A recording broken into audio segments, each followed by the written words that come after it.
Muy buenas noches, mis amados, y que nos permite el Señor continuar en esta carta, en esta primera carta de Timoteo, dirigida por Pablo a Timoteo, ese pastor joven que fue dejado con un encargo muy especial, pero que necesitaba de toda la experiencia y la sabiduría de Pablo, por supuesto por inspiración del Espíritu Santo de Dios para este apóstol, para que no solamente la palabra sea predicada, sino para que la iglesia funcione en orden. Y yo quiero que empecemos esta noche hablando de una serie de comentarios, preocupaciones que uno escucha en la calle con respecto al rol de los líderes en las iglesias.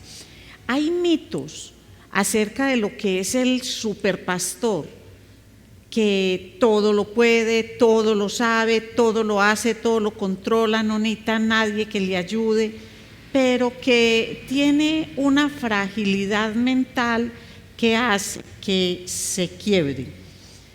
Y eso es algo que se ve en la práctica, y no siempre porque el pastor quiera, sino porque el pastor no tiene ayudas, o también porque al momento de ser nombrado como pastor no se llena como con los requisitos que Dios pide, no se tiene el cumplimiento de estos requisitos.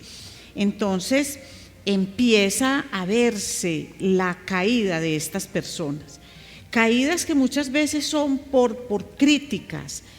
Y cuando una persona no está sostenida en su carácter, cuando la persona tiene como una especie de fragilidad escondida, entonces las críticas que siempre llegarán en privado lo pueden hacer caer. Y cuando digo hacer caer, no es caer en pecado, sino simplemente como destruirse. Queriendo aparentar en público, son muy frágiles y muy destruidos en privado. Y miren, la gente no quiere ese poder concentrado en una sola persona. No lo quiere porque se pueden presentar los abusos de poder que tristemente nosotros no podemos decir que no existen. Todas esas cosas en una o en otra parte, en una casa de oración o en otra, se pueden dar, y eso es nocivo para la iglesia del Señor. La falta de escucha de los líderes, en muchas ocasiones porque sus congregaciones son tan grandes que realmente el pastor o el líder es muy lejano del resto de la congregación. Pero lo que más preocupa es la diferencia que hay en muchos pastores, la diferencia entre su predicación y su vida, su práctica. Por eso es que se dice, una cosa es lo que predica y otra cosa es lo que practica. Y las dos cosas deben guardar una coherencia. Las dos cosas deben estar íntimamente ligadas. Y la verdad es que a las iglesias, hablo de los miembros de las iglesias, les corresponde el escrutinio de sus líderes. No es a la gente allá afuera en la calle, no es a los que llamamos el mundo, no es a los inconversos, sino que es una tarea que le corresponde a los mismos miembros de la iglesia. Entonces, es mirar que el púlpito se utilice para lo que realmente es. Un púlpito, por ejemplo, no es una plataforma política.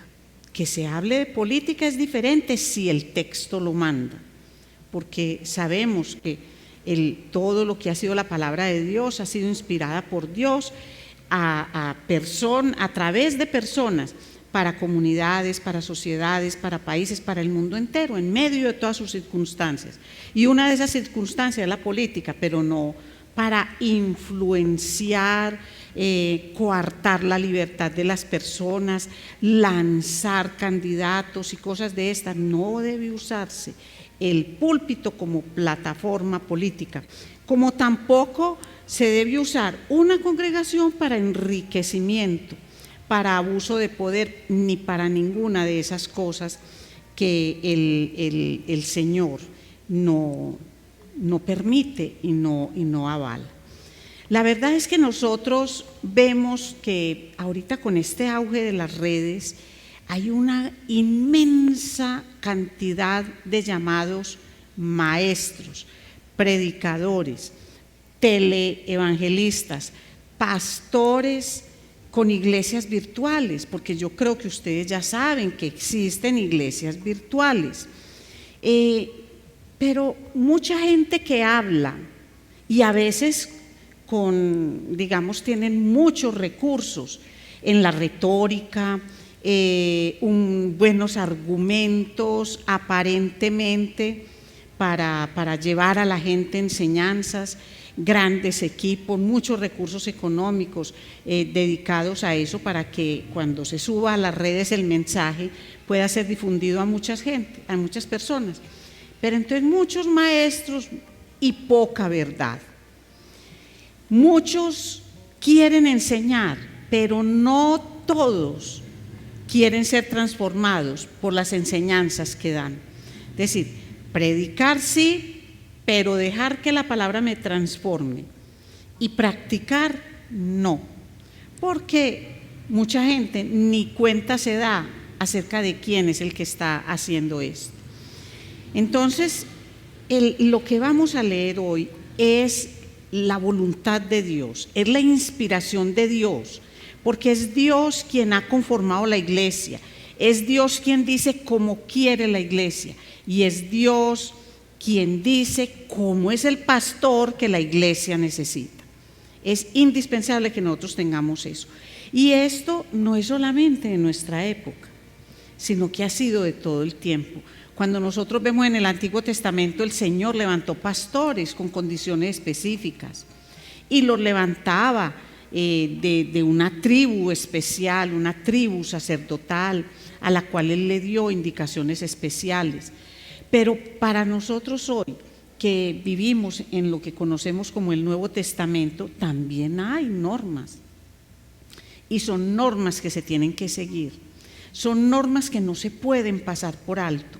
Y les repito, son las congregaciones quienes eligen, es decir, hablando humanamente, a los pastores, humanamente, porque divinamente es una elección que proviene de Dios, pero es ratificada por la iglesia. Y la iglesia tiene la obligación de mirar la idoneidad de sus pastores. Muy bien. Vamos, mis amados, a la primera carta de Pablo a Timoteo, y vamos a leer en el capítulo 3, versículos 1 al 7, dice así la palabra del Señor. Palabra fiel, si alguno anhela obispado, buena obra desea, pero es necesario que el obispo sea irreprensible, marido de una sola mujer, sobrio, prudente, decoroso, hospedador, apto para enseñar, no dado al vino, no pendenciero, no codicioso de ganancias deshonestas, sino amable, apacible, no avaro, que gobierne bien su casa, que tenga a sus hijos en sujeción con toda honestidad, pues el que no sabe gobernar su propia casa, ¿cómo cuidará a la iglesia de Dios? No un neófito, no sea que envaneciéndose caiga en la condenación del diablo. También es necesario que tenga buen testimonio de los de afuera, para que no caiga en descrédito y en lazo del diablo. Mi Señor, gracias. Gracias, Padre, por tu bendita y maravillosa palabra. Señor, ayúdame para que de mis labios, Señor, salgan tus instrucciones, tu palabra, y que todos, Señor, como congregación entendamos la responsabilidad que tenemos con respecto al pastor de nuestra congregación, pero a los pastores de las casas de oración que conforman la iglesia de Cristo. Padre, que no sea con estándares del mundo, sino con los estándares de Dios. Te lo pedimos en el nombre poderoso de Cristo Jesús. Amén. Muy bien, mis amados. La iglesia que Dios quiere y el pastor que esa misma iglesia necesita, porque es que no podemos desvincular una cosa de la otra. Y mire, para que entendamos bien esta enseñanza de hoy, hagamos un muy breve recorderis de lo que fue, de lo que ha sido hasta ahora la carta de Pablo a Timoteo. ¿Qué es lo primero que él hace? En el capítulo número 1 él le da una instrucción precisa y le dice: mira, yo te pedí que te quedaras en Éfeso, porque en Éfeso hay falsos maestros y están enseñando cosas a la iglesia que no corresponden. Tenemos personas que dicen ser doctores de la ley, pero ni siquiera entienden qué es lo que están diciendo. Entonces, ¿tú qué es lo que debes hacer? Defender la sana doctrina, el evangelio, como ha sido enseñado. Recordemos que ya Pablo le había escrito a la iglesia en Éfeso, dándole todo lo que era la parte de la doctrina, pero ahora lo que está haciendo con Timoteo es diciéndole él como pastor qué es lo que tiene que hacer.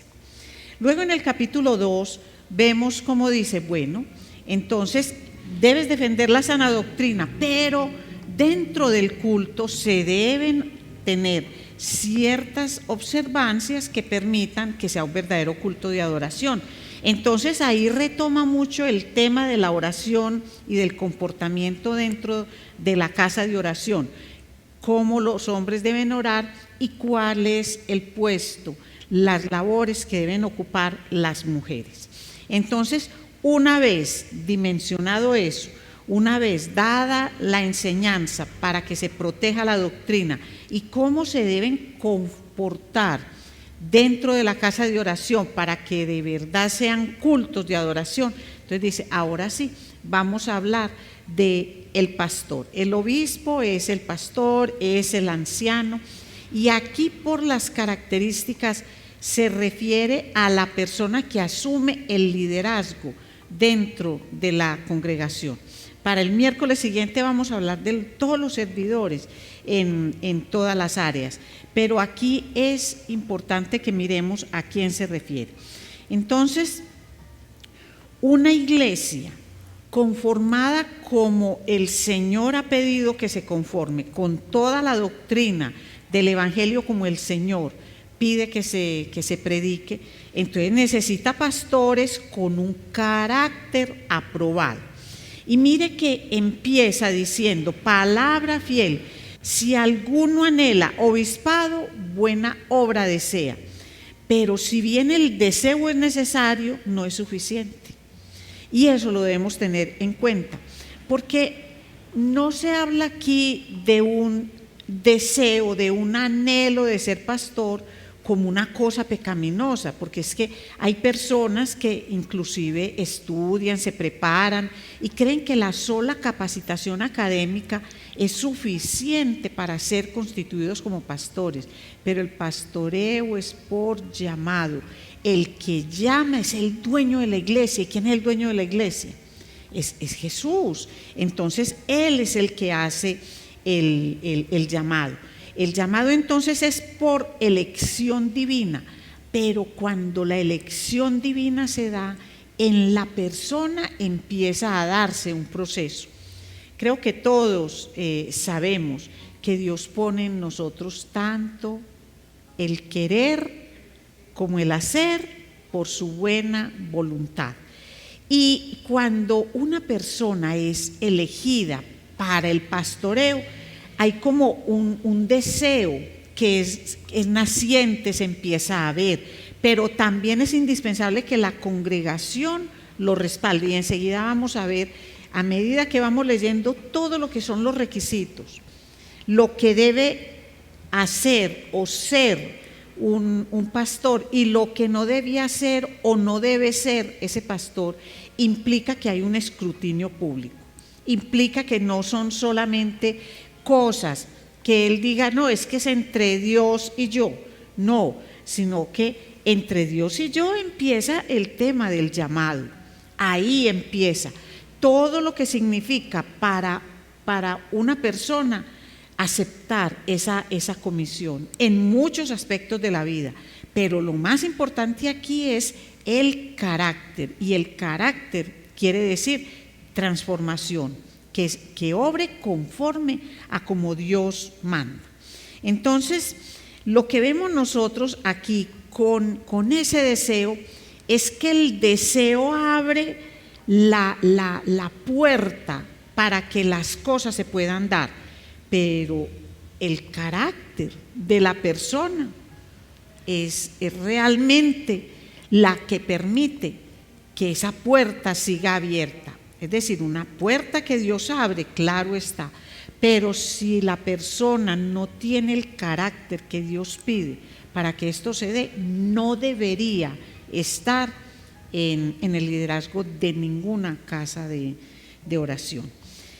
El pastor entonces que Dios necesita para su iglesia, más allá de querer servir en el reino, porque nosotros sabemos que hay mucha gente que dice, yo quiero servir en el reino, pero esta persona debe ser irreprensible. ¿Qué quiere decir eso? Irreprensible no quiere decir que tiene que ser perfecto, pero que su conducta no dé lugar a que alguien lo esté juzgando, reprendiendo, criticando por las cosas que hace. Puede que no al interior de la casa de oración, pero sí por fuera. Entonces, que nadie tenga que reprocharle, que nadie cuando le haga una acusación tenga manera de comprobar esa acusación. Eso quiere decir un pastor irreprensible. Entonces, irreprensible no es perfecto. Marido de una sola mujer implica fidelidad. Y aquí sí que viene una cosa bien compleja. Porque aquí, cuando nosotros miramos en el contexto de Pablo, los judíos tenían varias esposas, sobre todo porque ellos querían como imitar muchas cosas de los patriarcas, es decir, imitaban cosas como esas, que no es la voluntad de Dios, pero no su carácter, su decisión y otras cosas. Pero no es en ese aspecto de la poligamia que está hablando Pablo, porque con plena seguridad que un hombre con varias esposas no haría parte del liderazgo de una iglesia, no haría parte. Entonces se refiere a fidelidad. Tampoco se refiere a que un hombre cuando enviude se vuelva a casar, porque sí se puede volver a casar, tanto el hombre como la mujer cuando se rompe el vínculo matrimonial por muerte. Pero lo que al día de hoy nosotros tenemos que dejar claro es que cuando dice marido de una sola mujer, no caben aquellos pastores que son divorciados y vueltos a casar. Eso trae mucha polémica y ese es uno de los aspectos que hace que a nosotros nos digan legalistas. Pero es que si la primera esposa está viva, no debe ser pastor de una congregación. Es que uno no solamente debe ser, sino parecer, las dos cosas se deben conjugar. Entonces yo no puedo hablar de un matrimonio para toda la vida cuando yo, por alguna circunstancia que no puedo juzgar, que no debo juzgar, entre otras cosas porque no estoy hablando de nadie en especial, pero que no hayan podido dirimir sus conflictos y hacer las cosas como debe ser, entonces no debe ocupar el liderazgo de una congregación. Yo no estoy hablando que la persona se condena, no estoy diciendo que va para el infierno, estamos hablando de las características del pastor de una casa de oración, marido de una sola mujer. Miren, es que cuando un pastor es divorciado y vuelto a casar, se vuelve muy vulnerable a muchas cosas, porque pierde esa autoridad moral de mostrar cómo se solucionan los conflictos al interior de un hogar, porque es que se presentan. Nadie ha dicho que el hogar es para casarse y vivir felices para siempre. Eso suena como a cuento, a novela, y la vida real a veces se escribe con episodios muy fuertes. Pero es que si el que gobierna nuestro hogar es Dios, Él nos da la fortaleza, Él nos da la palabra, los medios, abre nuestro corazón al perdón y al entendimiento. No lo abre a la alcahuetería, porque de eso no se trata. Y para aquellos que andan buscando una salida, para algunos matrimonios la hay, de parte del Señor la hay, pero son personas que pueden desempeñarse en otras áreas, pero no como pastores de una congregación. Los hace muy vulnerables a las críticas, a los malos entendidos y sobre todo a la parte del testimonio. Debe ser una persona sobria, con dominio propio, una persona alerta, vigilante, lo que uno llama con un discernimiento activo en todas las áreas, que las pasiones no lo gobiernen, las pasiones en todas las áreas, como vamos a ver, que sea una persona prudente, que sea un hombre equilibrado, sensato, con una actitud seria y decidida en su trabajo, lo cual no quiere decir que no tenga buen sentido del humor. No quiere decir eso. Cuando se habla de un pastor equilibrado, prudente, sensato, no se trata de alguien que parece que todo el tiempo estuviera comiendo y que repele a todo el mundo con su manera de hablar, de mirar, de comportarse. No es de esa manera, porque inclusive una de las características que hay en todo este detalle es que sea amable, que sea una persona, que sea un hombre decoroso, es decir, ordenado. Es como una traducción que podríamos entender mucho más fácil. Es decir, organizado en su forma de pensar y en su forma de vivir. Y esa forma de pensar y de vivir la traduce en la manera también como enseña y en la manera como predica y como vive. Una persona que sea ordenada en todos los aspectos de su ejercicio personal y, digamos, entre comillas, profesional, aunque el pastoreo no se hace porque es la profesión, no, porque es el encargo de Dios, el honroso encargo de Dios para la iglesia. Por eso pide que se dejen de lado muchas cosas para que la persona pueda dedicarse sosegada, tranquilamente y entregada por completo al servicio de la congregación. Que sea hospedador. Miren, en el tiempo en que Pablo está escribiendo esto, era indispensable que fueran hospedadores, porque es que no existían los recursos de alojamiento que se tienen en este momento. Entonces, en la iglesia primitiva se distinguía a los cristianos, se distinguía por la manera como acogían a los viajeros que iban de un lado para el otro, la manera como los trataban. No es que hoy no podamos ser hospedadores, debemos ser cuidadosos al hospedar, ¿cierto? Por muchas cosas, porque vivimos en tiempos turbulentos. No todas las personas, porque se vean con necesidad, son personas como dispuestas a responder honestamente al hospedaje.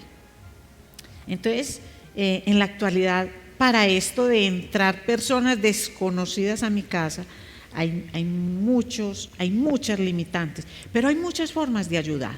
Aquí al ser hospedadores de corazón abierto, y que si yo no te puedo hospedar aquí en la casa de oración, porque pueden haber muchos problemas, ya lo hemos vivido, no están las condiciones apropiadas para eso, podemos hacerlo de otras maneras. Hay muchas formas de ayudar, entonces que no se cierre el corazón, que no sea una persona que diga no, yo no ayudo, no se puede, no a nada, porque eso mostraría dureza del corazón. Que el pastor sea apto para enseñar, es decir, que tenga una capacidad doctrinal. Y el pastor, para poder hacer eso, debe ser un estudiante cuidadoso de la palabra. Ojo, estudiante cuidadoso para poder enseñar, no simplemente que sea del que diga yo ya todo me lo sé, yo no necesito más nada, llevo muchos años en esto, el Espíritu Santo de Dios me da todo, amén, porque si no fuera por el Espíritu Santo de Dios que nos da el entendimiento de la palabra, nosotros no podríamos hacer nada. Pero no es que tampoco Dios ni el Espíritu Santo necesiten de nuestra ayuda, pero sí de nuestra obediencia y de nuestra disposición para que la enseñanza que lleve el pastor a su congregación sea una enseñanza oportuna, sea una enseñanza correcta, sea una enseñanza que nutra, que muestre vida en el mismo evangelio. Que sea amable, ya les dije, apacible.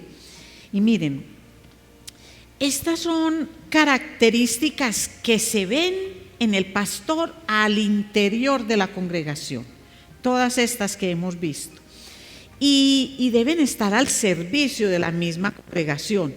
Pero es que no es solo dentro de la iglesia donde vive el pastor, sino que el pastor también tiene una vida familiar y social.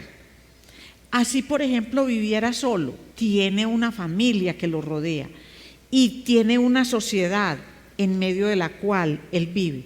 Entonces, otra de las cosas que debe tener el pastor es que debe gobernar bien su casa y debe tener un buen testimonio de los de afuera de la iglesia, debe tener un buen testimonio. Entonces, miren, el pastor solo no puede hacer esto, y eso lo vamos a ver el miércoles siguiente. Debe tener personas que le ayuden a ejercer su labor, claro que sí. Pero aquí lo que vamos viendo en todo esto es que esas características que hemos leído del pastor deben ser avaladas por la misma congregación. Y es la iglesia la que puede garantizar que el pastor sí esté cumpliendo con eso. Por eso la congregación, que es la asamblea, que tiene voz, que puede hablar, es la que debe exponer todos estos casos. Pero sí hay cosas que debe ser el pastor, hay cosas que no debe ser. Entonces no debe ser dado al vino, no debe ser pendenciero, es decir, no busca pleitos, no contencioso, no perecoso. No debe ser codicioso de ganancias deshonestas. El púlpito no es un negocio para nadie es un negocio. Y es la misma congregación la que debe auditar eso. Es la misma congregación, por el bien mismo del pastor y de la gente en general. Dice Primera de Pedro 5:2, apacentad la grey de Dios que está entre vosotros, cuidando de ella, no por fuerza, sino voluntariamente, no por ganancia deshonesta, sino con ánimo pronto. El pastor tampoco debe ser avaro, no debe ser un neófito. Y miren esto, cuando vemos todo lo que debe ser y lo que no debe ser, mire que el énfasis no está en lo que el pastor hace. Hasta aquí no hemos visto que debe ser un gran orador, que debe tener una gran presencia, que no se basa en nada de eso. Se basa en quién es como persona, cómo se ve el evangelio en él Y cuando digo él y lo repito, es porque ya vimos en la vez anterior que la mujer tiene roles, funciones especiales que no la hacen inferior al hombre, pero el liderazgo en una iglesia está en cabeza del pastor. Que el pastor tenga una esposa y sea su ayuda idónea es otro asunto, pero no es la persona que ostenta el liderazgo, no es la cabeza de la iglesia. Miren, entonces vemos que el pastor debe ser tanto dentro de la iglesia como por fuera. Por eso el hogar es el primer púlpito del pastor. Y vuelvo a leer versículos 4 y 5. Que gobierne bien su casa, que tenga a sus hijos en sujeción con toda honestidad. Pues el que no sabe gobernar su propia casa, ¿cómo cuidará de la iglesia de Dios? Qué desafío tan grande, mis amados, son estos versículos. Porque es que miren, siempre sabemos que pues, la salvación uno no se la puede heredar a nadie, que uno debe ejercer el liderazgo con una autoridad fundamentada en el amor y en el orden, no en la imposición. De nada vale que en la casa de oración estén todos los hijos del pastor que tienen que venir porque están obligados a hacerlo, porque si no pierden todos los privilegios. Lo que debe hacer el pastor en su casa, como lo vimos ahora, aparte de la fidelidad, es tener las normas que Dios mismo ha dado para el hogar, sometiéndose los unos a los otros en amor. La esposa sujeta a su esposo y el esposo sujeto a Cristo, que es la cabeza de la iglesia. De la misma manera debe hacerse. Pero cuidar que el testimonio de los hijos no enlode el ministerio de los padres. No lo enlode, porque es que es bien complicado cuando en la casa hay toda una cantidad de vicios, de pecados que son públicos, de inmundicias. ¿Qué es lo que debe hacer un pastor? Hablar con su congregación, no esconder, sino mostrarse vulnerable, mostrarse como el ser humano que es, pedir ayuda en oración por parte de la congregación, y la congregación misma tomará la decisión, pero no es ocultando ni es manipulando las cosas para aparentar que se tiene una perfección que está lejos de ser una realidad. Cuando un pastor se muestra vulnerable en esas áreas de su vida, la congregación entiende que está frente a un ser humano que está entregando su vida, que ha entregado su vida y todas sus áreas al Señor, pero que está pasando por dificultades. Entonces, no maquillar, no ser hipócritas, pero sí debe mostrarse ante la congregación.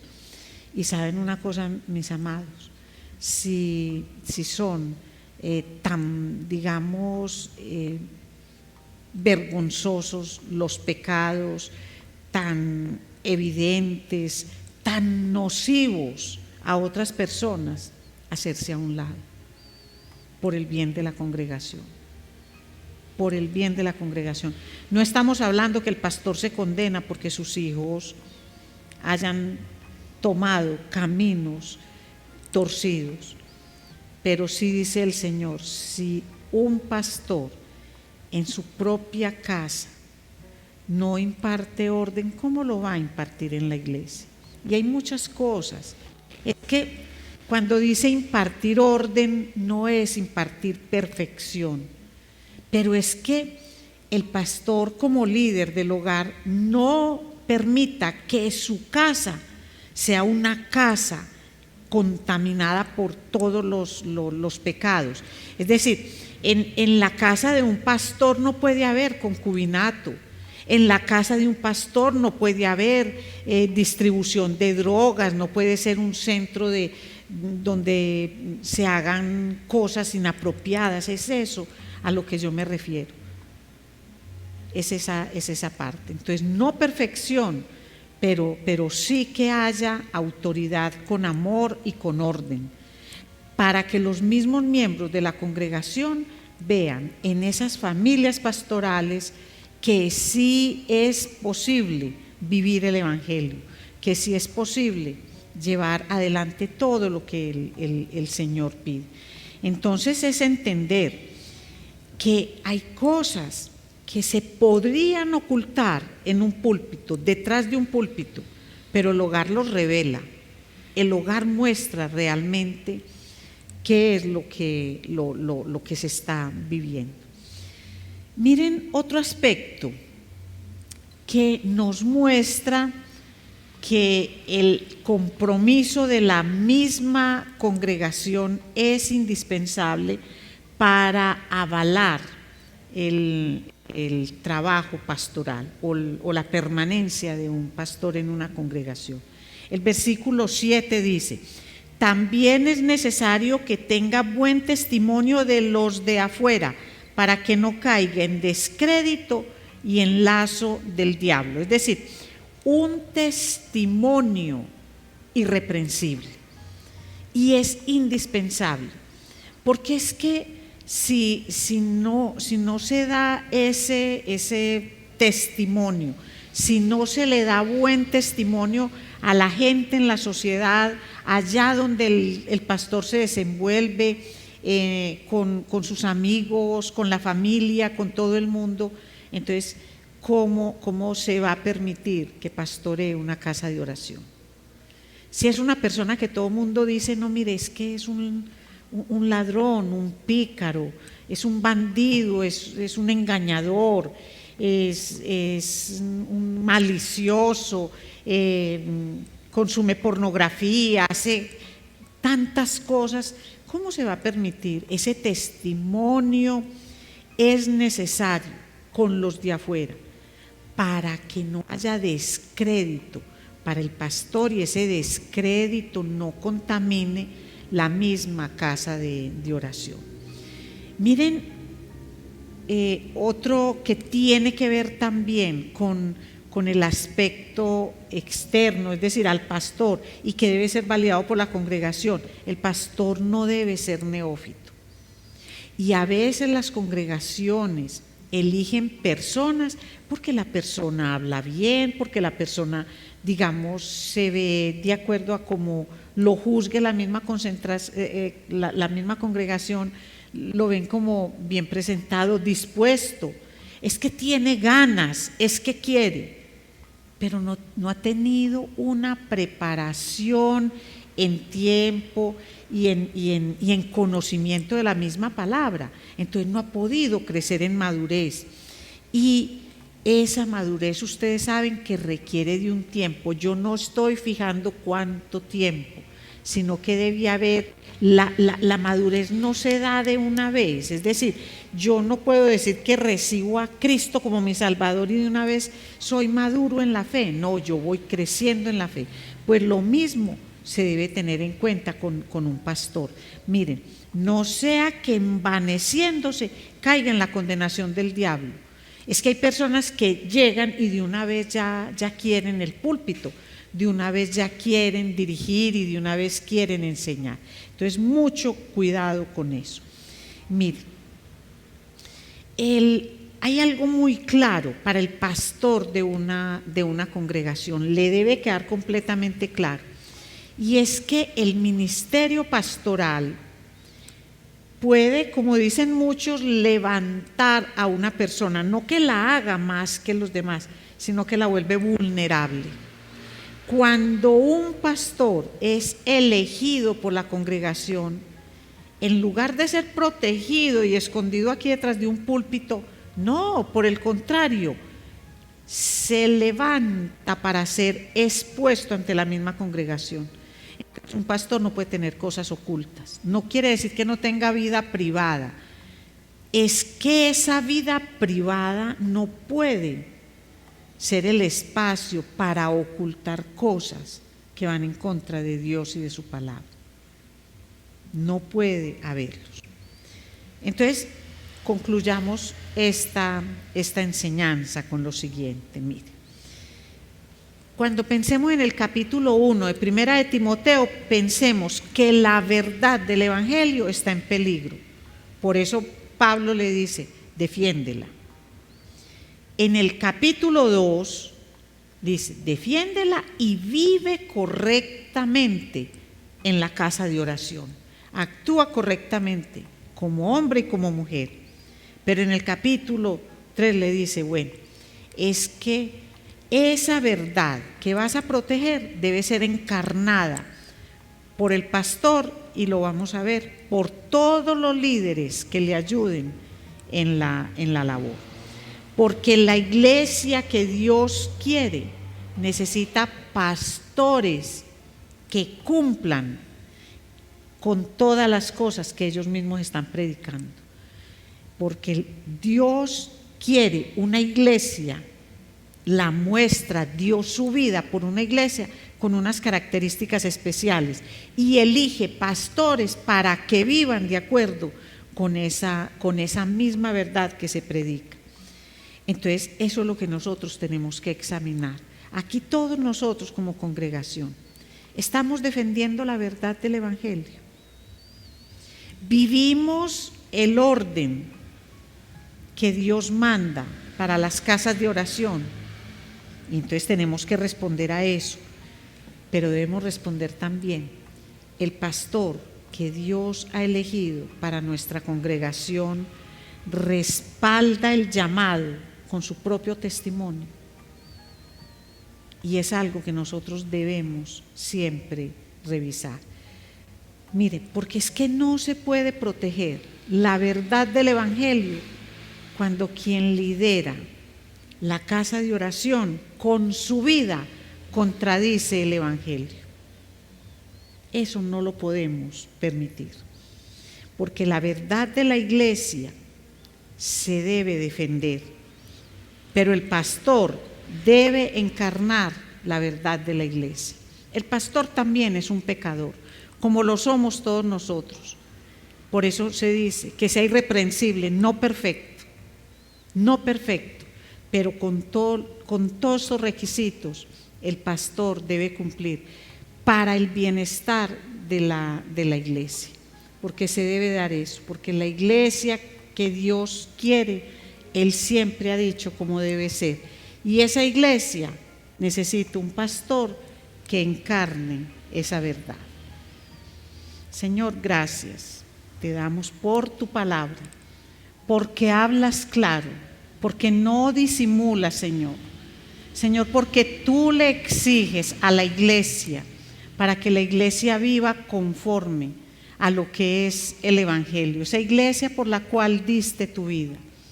Pero esos líderes, esos pastores que tú eliges, Señor, deben encarnar la verdad predicada. Ayúdanos, Señor, como parte de la congregación, a mirar, a orar por nuestro pastor, a entender que es un ser humano sujeto a pasiones, a tentaciones, que lo podamos, Señor, ayudar a que cumpla con su labor, dentro de la casa de oración y también allá afuera, donde vive, donde tiene su familia. Mi Señor, tú no pides hombres perfectos.